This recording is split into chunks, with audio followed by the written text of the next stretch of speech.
শুভ দুপুর বন্ধুরা, প্রতিদিনের মতো আজকেও হাজির হয়ে গেছি মেনু নিয়ে।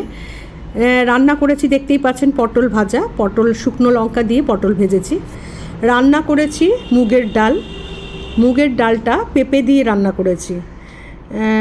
লাউ দিয়েও ভালো লাগে মুগের ডাল খেতে, আর শীতের দিন একটু ধনেপাতা ছড়িয়ে দিলে টেস্ট অনেক বেড়ে যায়। আজকে পেঁপে দিয়ে করেছি। আর রান্না করেছি আলু ফুলকপির তরকারি। আর রান্নাটা পুরো হয়নি, যখনই রান্নাটা করছিলাম সেই অবস্থাতেই ভিডিওটা পোস্ট করেছি। রান্নাটা এখনও আমার কমপ্লিট হয়নি। ফুলকপি দিয়ে আলু দিয়ে মটরশুঁটির তরকারি রান্না করছি। কারা কারা ফুলকপি, কারা কারা বাঁধাকপি খেতে পছন্দ করেন অবশ্যই কমেন্ট করে জানাবেন। দেখুন, মটরশুঁটি আলু দিয়ে ফুলকপি দিয়ে একটা সম্পূর্ণ নিরামিষ একটা তরকারি রান্না হচ্ছে। আর আজকে বাজার থেকে আনা হয়েছিল চিংড়ি মাছ, দেখতেই পাচ্ছেন।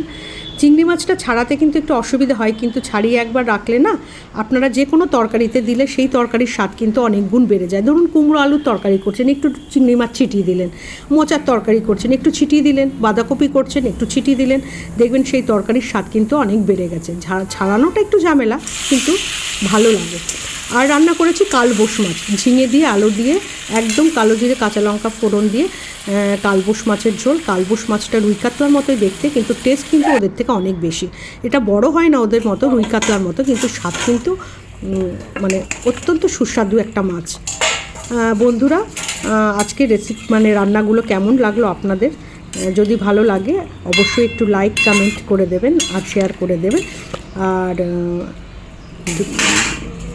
আর কি বলবো, কালকে আবার নতুন কোনো রেসিপি নিয়ে হাজির হয়ে যাব। ধন্যবাদ।